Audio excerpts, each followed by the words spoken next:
How afraid of coronavirus should we be? Matt. Well, clearly, coronavirus is a huge challenge to the country. And on behalf of everyone, I want to send our deepest condolences to the family and to the loved ones of the patient who died today with coronavirus. And I'm sure that that will be a worrying moment for lots of people, and understandably so. And I feel the responsibility deeply for getting the government response to this right. The government aren't the only people who need to respond. It's actually something all of us can play a part in. And it's perfectly reasonable for people to be worried. Now, of course, for the majority of people, if they catch coronavirus, then it'll be a mild, relatively mild disease, and the vast majority will fully recover. And so from that point of view, for most people, this will be something akin to getting the flu if they get it. But obviously it's also having some very significant effects, both on the economy, in terms of people, how they manage their daily lives. And then for a small proportion of people, we estimate around 1% of those who catch it, then it is fatal. And so it is a very serious consideration. And the thing that makes it more difficult is that this virus, this disease is new. And that means that none of us have the natural antibodies that we have to something like a flu. So it is a serious problem for the country, and all of us need to play our part and can play our part in making sure that we as a country and as a world respond as well as we possibly can. Jill, can I ask, how worried are you? I'm not personally particularly worried because I feel that I don't fall into the category where I should be majorly concerned. From what I have read, that it will be, for the majority of us, severe cold or flu-like symptoms, and yet a lot of what you read implies that we should almost be barricading the doors. OK. Well, we're going to get into more specific things in a moment. Zand, how afraid should we be? I think it's such a good question, Jill, because everyone I know is wondering how to react to the news that we're getting. The first death today, 100 cases, how serious is it? I guess I would say there is an urgency, and the fact that COVID is dominating the headlines is because every single person in the UK should be changing their behaviour today. The most important thing is hand washing. Now, hand washing will not reduce your chances of catching it to zero, but it will dramatically slow the spread. And slowing the spread is very urgent because the number of cases doubles every few days. So a few days ago we had 40, 50 cases, now we have 100. In a few days' time we will have 200, and that doubling may well keep on going.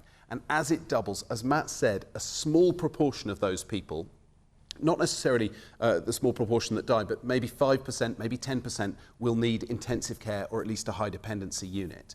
And those beds are in short supply at the moment in the NHS, as they always are. And so the more we can spread things out, the more likely it is that we can provide high quality care to everyone that needs it and keep mortality as low as possible. That's the urgency. So everyone should be invested. I mean, there are other things you can do. You should be hygienic in terms of catching and killing sneezes and coughs, in terms of wiping surfaces.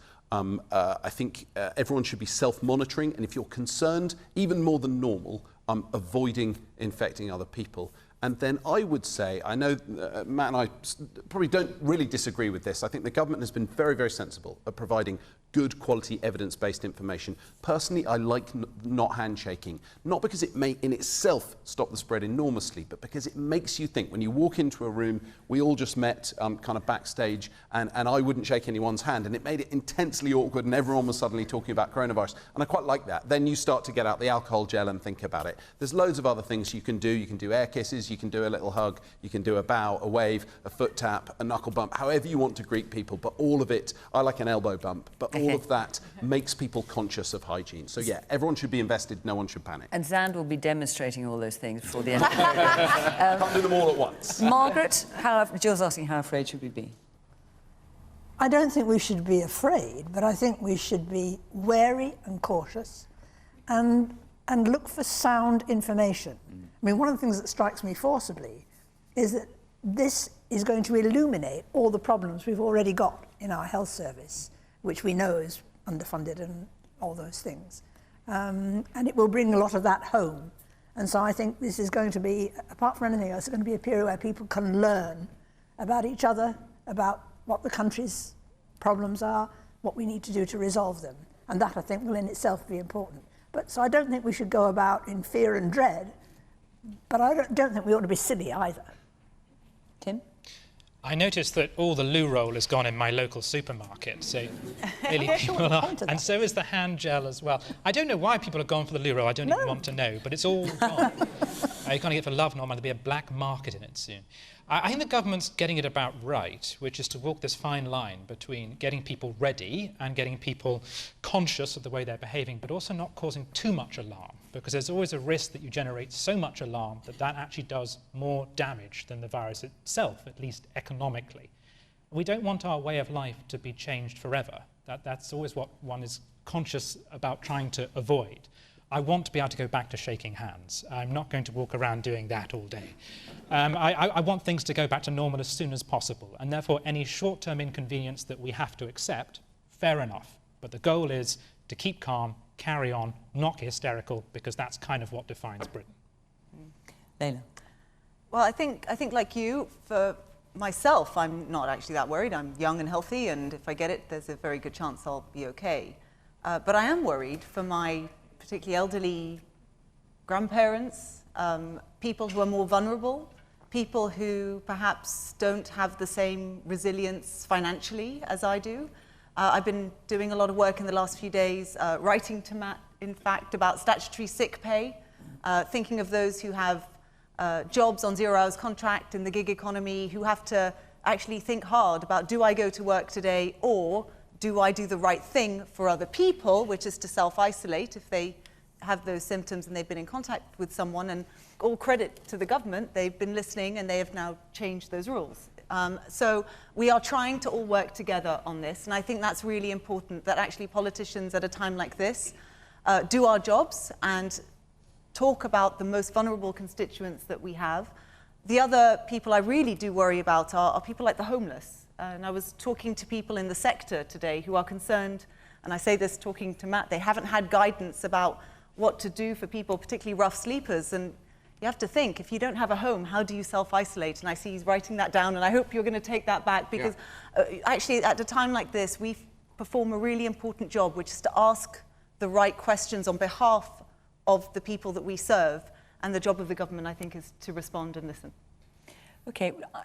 There's a lot of very practical questions that many of you have asked. So I'm going to do a kind of, for want of a better phrase, a kind of quick fire round to you, Matt, if I may. So a quick question and a reasonably brief answer. I want to get as many in as I can. Jim Doherty, do you want to kick us off? With the first death today, should we now be preventing large gatherings at sports events and theatres?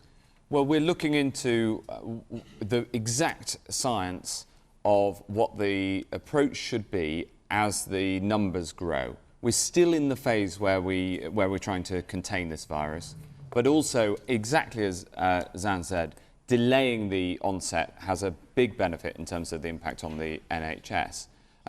Actually, the more we look at the science of this particular virus, the more it is clear that the large-scale events are not necessarily as big spreaders as a lot of people think.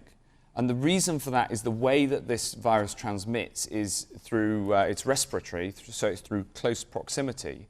So if you're, say, outdoors, then, and you have the virus, then you would still only be affecting the people near to you. So the most important thing is to get the messages that people who have the virus and have the symptoms need to self-isolate. So following the science is absolutely at the heart of the government's response. And if I just also respond to Leila's point, because she was complimentary about how the government is handling this, I would also say across party in Parliament, I've never seen Parliament respond to something like this, absolutely coming together to try to find the right scientific response to this crisis and try to bring the country together. Another question from Thomas Bates. How will the government support those who self-isolate due to coronavirus who aren't entitled to statutory sick pay, such as those on 0 hours contracts? Absolutely. Thomas, this is an incredibly important question, and we've said that people should not be penalised for doing the right thing. So we will change the rules on statutory sick pay, but we're also working on making sure that people who are, say, self-employed, or they're in an employment contract that doesn't allow them to get statutory sick pay because they don't earn the minimum amount, maybe because they don't work full time, to make sure that they get the support they need as well. Because if we financial support from the government. Yes, because if we as government are asking people to self-isolate, then they shouldn't be penalised for doing the right thing, which is good for them, but good for the whole community. And when can we expect an announcement on that? Well, the Prime Minister made the announcement yesterday in broad terms, and I'm working with the DWP Secretary and the Business Secretary to get the exact rules of that right, and then they'll go through Parliament. Okay, Andrew Fenton. Yeah. If I get coronavirus, how should I self-isolate from my family? Well, this is another incredibly important question. People should try to self-isolate from their families.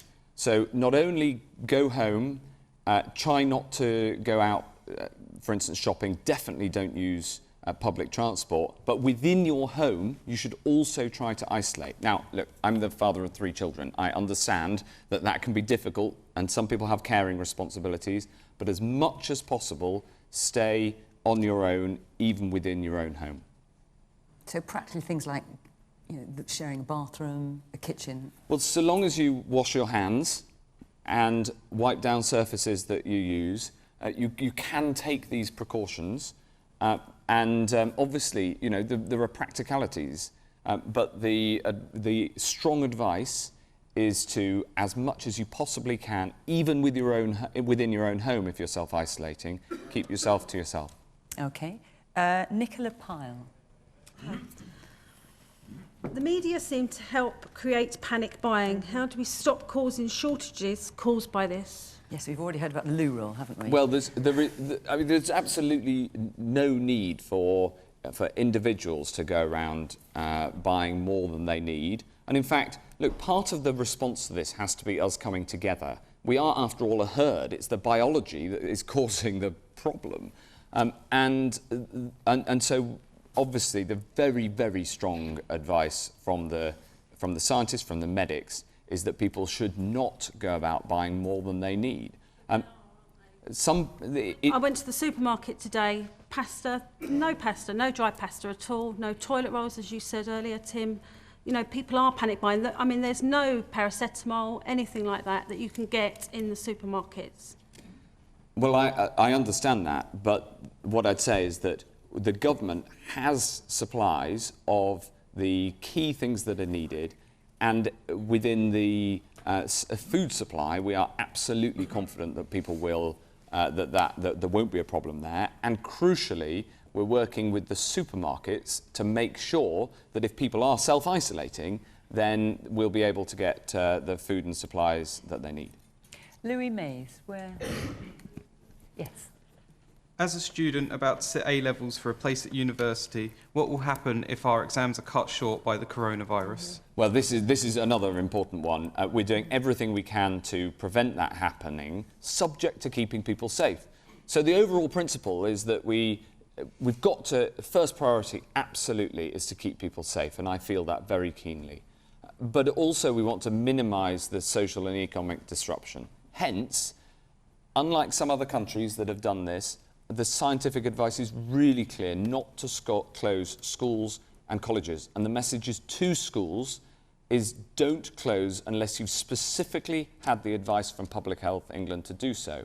And then as we come into exam season, obviously we're monitoring that very closely, and the Education Department is doing, I think, a fantastic job in keeping the school system running. But as we get to exams, we will do everything we can to allow that to proceed. But of course, you'll understand that if we have to take action to keep people safe, then we are prepared to do that. Let's take one more before I throw it open to, from Oliver Carter. What are the government doing to tackle the wait time from coronavirus tests? Yes, the tests. So getting the test results back is really obviously important if you're waiting for tests. And I know friends of mine who've had the tests, and lots of people have talked to me about it. We're getting a new tech solution in to be able to get the results back to people much quicker.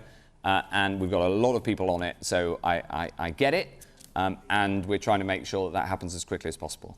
Okay, now I'm going to go to the audience for more things. Is there anything that any of you are sort of burning to yes, Leila, you want to come in? Just simply to say, I mean, I think now is a time more important than ever that we listen to experts, and thank goodness for experts, and thank goodness for scientists.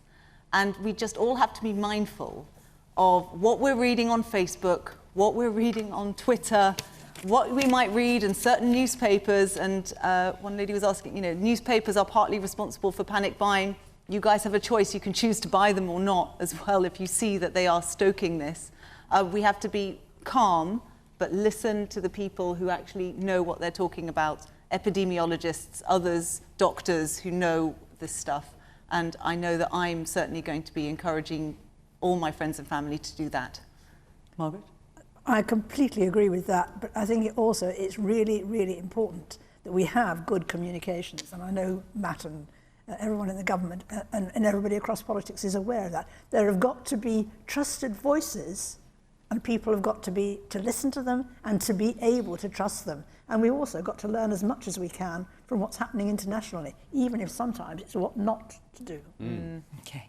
Now, I'm going to take another named question here, but then do get your hands up if there's things you want to say, because I know from all the questions I saw come in when you arrived earlier on this evening, there are a lot of things that you want to ask. But let me just go now to Christian Patel. How do you expect an already strained NHS to cope, given 1 in 12 NHS posts are vacant, and healthcare professionals would need to self-isolate for 14 days if exposed to the virus? Are you a healthcare worker, by any chance? Yes, I am, yeah. And what's your view on this? I'm very worried, actually, because on the wards, on a day-to-day basis, we're already at breaching points, and I worry that an asymptomatic patient with the virus infects the wards, and we lose 50% or even 25% of our workforce, and that I can't see how we would be able to deliver a safe service for patients. Right. Zand, from your experience in the it's health service? It's such an interesting question. I suppose, in thinking about this, my first instinct is to have a massive go at the Tory government, the last 10 years of austerity, the fact that the NHS has been starved of cash and starved of staff and resources for so long. In fact, I think this represents such a significant burden that no matter what health service a country built, the threat of pandemic disease will always produce diseases that will overwhelm a normally functioning health service.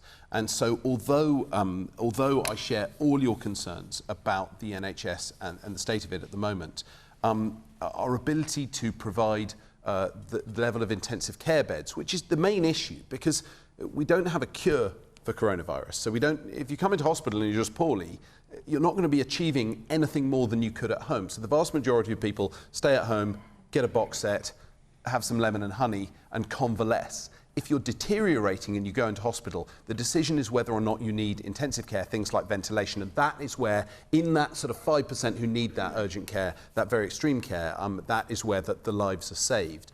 Those beds will be, in a major crisis like this, those beds are not going to be just drawn from the normal pool of intensive care beds, I think, and Matt, of course, will know much, much more about this than me, but they will be drawn from the major incident plans and the big catastrophe plans that are drawn up at the moment. So although I share your massive concerns about the future of the NHS, in this particular case, I think the immediate resources come from elsewhere. Is that?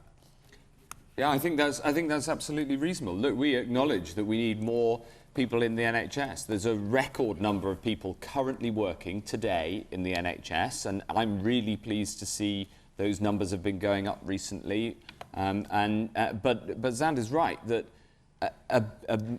the challenge in the NHS at the moment is that demand has been going up, and something like this will add to that. But I would say this as well, which is that the NHS is unbelievably good at responding to crises. I mean, they do it in a small way every day in all of the A&Es across the country, and it may have to reconfigure in some ways if this does become a pandemic, that has to be clinically led so that the doctors can decide what is the best way to save lives, and I will give them the absolute the freedom to make the right decisions, and we're also making more money available if they need it. But it is less about the money, it's more about how do you use the resources of the nation best to support people to get through what will be a very challenging period. Okay, lots of hands up. Let me come to some. Yes, the woman there in the blue top.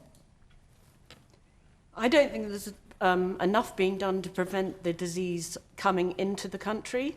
When you travel to Asia or to the Middle East at the moment, you're met at airports with your temperature's taken and your symptoms are monitored, and then if you've got symptoms, I don't know exactly what happens, but you've certainly been recorded, or the case would have been recorded.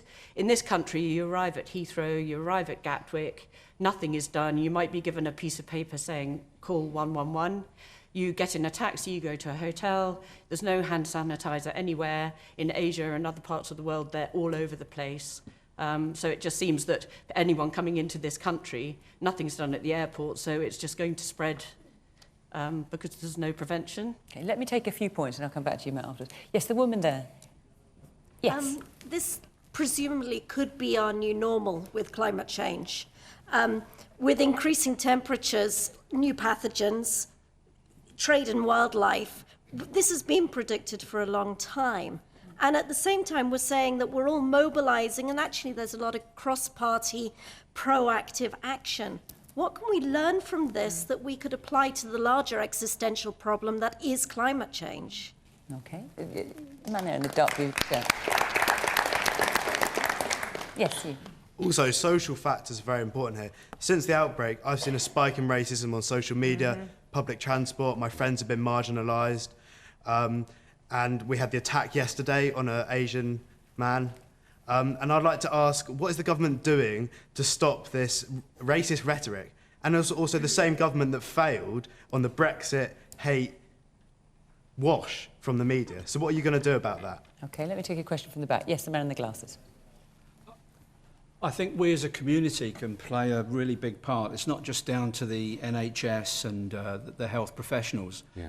We should be looking out for our neighbours, elderly, vulnerable people that we know. We should step up and help them out as best we can. I think that's really important. Okay, I'm going to come back to you about some of this, but let me just get around the rest of the panel. Tim. On the point about the NHS, I agree with all the points that are being made, but I also want to pick on what Margaret said about how this crisis is probably going to expose weaknesses that already exist.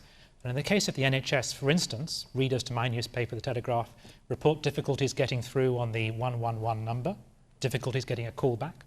There's the question of will GPs be doing visits, because GPs have stopped in many parts of the country doing home visits for a very long time. A&E is already overcrowded. And then you have the problem of people being in hospitals at the moment who should not be in hospitals. They should be in social care. It's not just an NHS problem, it's also a social care problem. And listening to all the agreement on the panel, it's fantastic. But as a lady in the audience suggested, I'm rather intrigued as to why we don't see more of this. Surely there are some problems in our society which are indeed non-partisan, and it would be nice to hear this kind of tone and this kind of working together. If only we could have this Blitz spirit when it came to the environment or our schools or our hospitals. Margaret, let me take you back to the original question. How do you expect an already strained NHS to cope, given 1 in 12 NHS posts are vacant and healthcare professionals would need to self-isolate for a fortnight if exposed? That's the original question. Well, I think one of the other things that all of this is going to do, first of all, is going to make us look at other things, not just the health service, which most of us tend to think of as hospitals and GPs. But it was raised in the House yesterday in the same constructive tone. But we don't yet know what the public health budget is, or if there's going to be much of a change, much of an improvement in the public health budget. Local authorities, particularly if this gets worse, local authorities are going to be asked to play a heroic role. They already have great responsibilities for social care, which they are struggling to fulfil. So to me, one of the things that ought to come out of all of this is for us to recognise afresh the need for long-term sustained investment, and that goes directly back to the point the lady raised about climate change.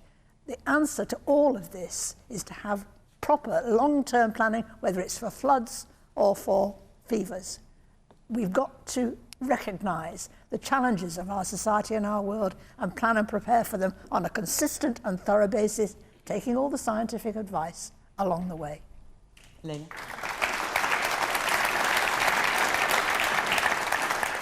I completely agree with what Margaret's just said, and I think to Tim's point about adult social care, I think there is a lot of goodwill in the House and across parties to work on this, but it is a Conservative majority government with a big majority.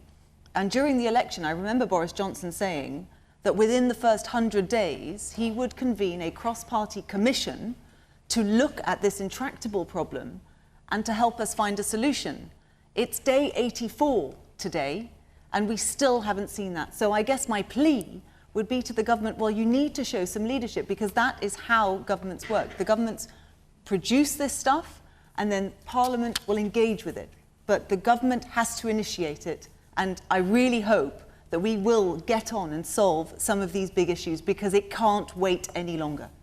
And Matt, do you want to answer some of the questions that were put by members of the audience? I mean, the lady over there was talking about people coming into the country, for example. Well, yes, I'll answer as many as I can. I agree on the point on social care, and we will fulfil that manifesto commitment. The point about people coming into the country, I've been asked about this a lot. And the thing is that if this virus becomes established around the world, then there is no way of stopping it getting to Britain eventually.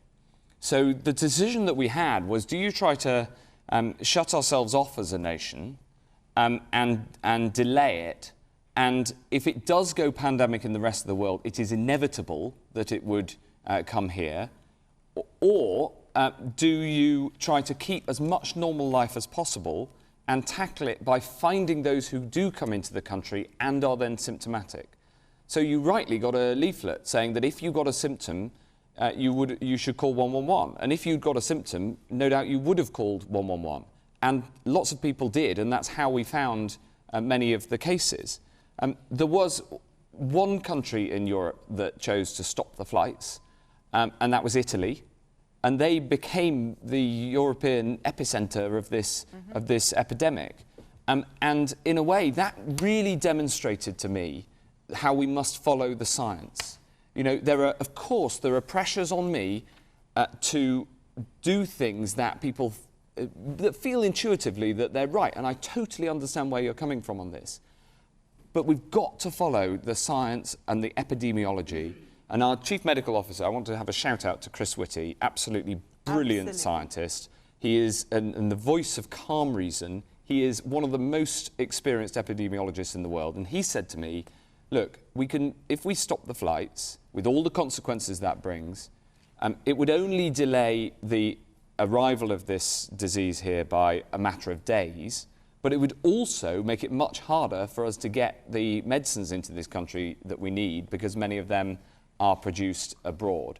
And what about checking people's temperature at the airport, that kind of thing? Checking the temperature doesn't have an effect, and the reason is you get loads of false positives. You get lots of people who have a temperature and it's not for coronavirus, and so you end up spending huge amounts of resources and not spotting the people. And the Americans tried checking temperatures. It may have reassured people.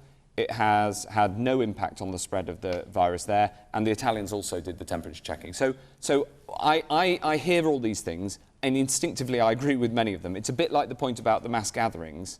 I understand why it seems intuitive that that's the right thing to do.